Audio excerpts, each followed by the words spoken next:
Canal Otorrino Infantil, com doutora Larissa Fabre Mendes. Olá, seja muito bem-vindo ao canal Otorrino Infantil. Meu nome é Larissa Fabre Mendes, eu sou otorrinolaringologista. Bom, hoje eu resolvi gravar um vídeo para vocês falando um pouco mais sobre lavagem de ouvido. Como que a lavagem é feita, quando que é indicada, para vocês tirarem aí as dúvidas referentes a esse assunto. Primeiramente, então, a lavagem de ouvido, ele é um procedimento indicado quando tem excesso de cerume no ouvido. Então, sempre que tem cera, precisa ser feita a lavagem? Essa é uma dúvida comum. Na verdade, não, porque a cera é uma proteção contra a entrada de algum corpo estranho, por exemplo, um inseto. É uma proteção também para não ter infecções de ouvido. Então, a cera, ela forma uma camada que envolve o nosso conduto auditivo e acaba prevenindo, protegendo de infecções.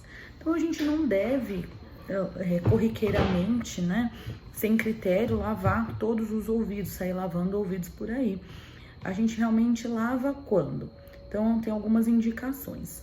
Quando tem muita cera e essa cera está causando um incômodo no paciente, quando está causando uma dificuldade para esse paciente ouvir, ou que ele está sentindo algum desconforto. Às vezes a cera está muito profunda, está chegando a encostar no tímpano. Eu vou mostrar para vocês uma figura que vocês vão entender. Mas aí nesses casos pode ser indicada a lavagem sim. Uma outra situação é quando o paciente vai fazer algum exame, por exemplo, audiometria, ou o otoneurológico, que é o exame para ver labirintite, ou então as otoemissões acústicas, que é o exame que a gente faz mais em criança, mas pode ser feito em adulto também. Nessas situações a gente precisa do conduto auditivo bem limpinho, então precisa ser feita a lavagem para poder fazer esses exames auditivos. Bom, como é feita a lavagem então? Primeiramente, existe um preparo que nem sempre é indicado. Então, existem alguns remédios que a gente usa para pingar, para amolecer essa cera que está dentro do ouvido. Normalmente, eu, em particular, costumo pedir para o paciente usar por uma semana, mas isso é bem individual. Às vezes dá para fazer com 3 dias de uso, às vezes com 7, às vezes com 10 dias. E a gente pede para pingar essa medicação no ouvido que tem cera. Essa medicação vai amolecer a cera e então, na sequência, a gente faz a lavagem. Quando a cera não está tão dura, quando a cera é uma cera mais amolecida, muitas vezes a gente, no mesmo dia que já foi feita a indicação da lavagem, a gente pode fazer a lavagem sim. Então, depende muito da avaliação do médico, né, do otorrino no caso, para ver se realmente pode ou não ser feita a lavagem no mesmo dia. Bom, a lavagem é um procedimento indolor, tá bom? Algumas pessoas têm uma sensibilidade maior, ou às vezes até uma agonia, uma aflição que mexe mesmo no ouvido. Então essas pessoas podem sentir um certo desconforto, mas nunca deve chegar a sentir dor. Então se começar a sentir dor na lavagem, precisa interromper e ver por que tá tendo essa dor. Nós não indicamos também que a lavagem seja feita por profissionais que não sejam médicos. Por quê? Antes da gente fazer a lavagem, a gente sempre faz uma avaliação do ouvido, a gente sempre olha, examina o ouvido.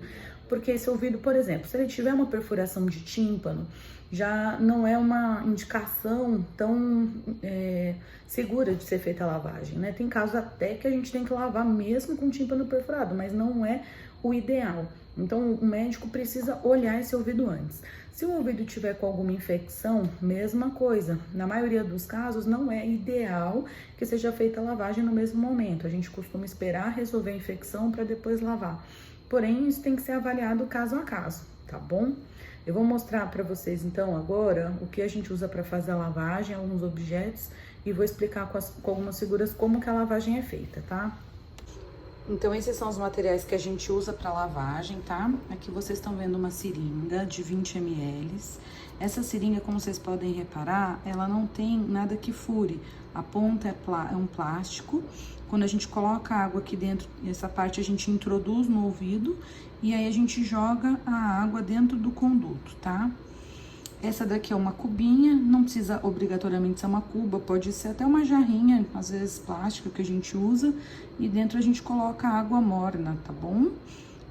Não é obrigatório fazer com soro, pode ser feito com água mesmo, a lavagem, tá? E essa é a cuba Rim, que a gente usa para colocar encostado no ouvido do paciente, que é onde a água vai entrar e vai sair, vai cair toda dentro dessa cubinha aqui, tá? Então, aqui vocês podem observar a anatomia da orelha, tá bom? Aqui eu vou destacar a orelha externa, que é essa parte mais externa, limitada pelo tímpano. O tímpano é essa membrana em laranja. E aí, vocês veem a orelha média e a orelha interna. A lavagem é feita nessa parte da orelha externa, no meato acústico externo, que é onde se acumula a cera. Como vocês podem ver, tem um pouquinho de cerume aí. Então, a água, ela vai entrar por cima, seguindo essas setinhas em azul, vai bater no tímpano, que é essa membrana laranja, e vai voltar pelo canal, pela parte de baixo, por onde ela vai sair. Só que isso acontece simultâneo, então, ao mesmo tempo, a água vai entrando, bate no tímpano e sai, tá? Bem simples. Então, eu já falei para vocês como que a lavagem é feita e agora eu vou falar um pouquinho sobre os riscos do procedimento. O principal risco do procedimento é infecção ou inflamação depois de alguns dias da lavagem. Por quê? A cera é uma proteção para o ouvido e toda vez que a gente faz a lavagem, a gente acaba tirando a cera, que é essa proteção. Então, esse é o principal risco da lavagem. Risco de machucar, de lacerar o conduto existe? O risco existe, né? Potencialmente, o conduto ele tem uma pele bem fininha, na hora da lavagem pode acontecer de fazer algum machucadinho, mas isso é muito difícil acontecer, muito raro, tá? Principalmente quando é feito por um otorrino que tá acostumado a fazer, que a gente faz isso várias vezes por dia, então é bem raro acontecer a laceração, tá bom?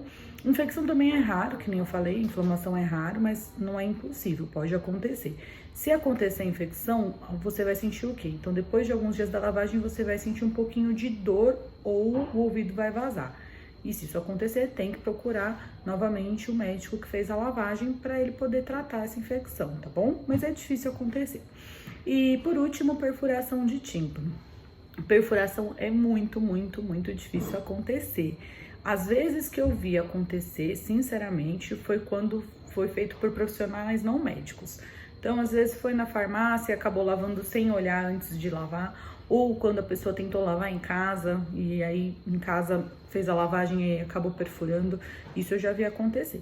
Agora, fazendo a lavagem bonitinha no consultório, com um médico profissional capacitado, é muito difícil. Eu, particularmente, nunca vi perfurar o tímpano dessa forma, tá bom? Então é isso, espero que você tenha gostado, peço que você compartilhe esse vídeo para que mais pessoas saibam como que é feita a lavagem, para todo mundo perder realmente o medo, que é um procedimento muito simples e tranquilo, e também para não ser feito de forma aleatória, indiscriminada, sair lavando todos os ouvidos por aí sem necessidade. Eu acho que tem que ter critério, né? Porque como vocês viram, existem alguns riscos, é muito difícil ter complicação, mas tem que ter a indicação médica para ser feita. E nunca fazer em casa, tá, gente? Então, eu mostrei aqui para vocês todo o procedimento, mas assim, é um procedimento médico e não tentar fazer em casa, porque que nem eu falei, um dos riscos é perfurar o tímpano e pode acontecer, principalmente se tentar fazer isso em casa, tá bom? Então, por favor, se você puder, dá um like aqui embaixo e se inscreva no nosso canal. Obrigada, até mais!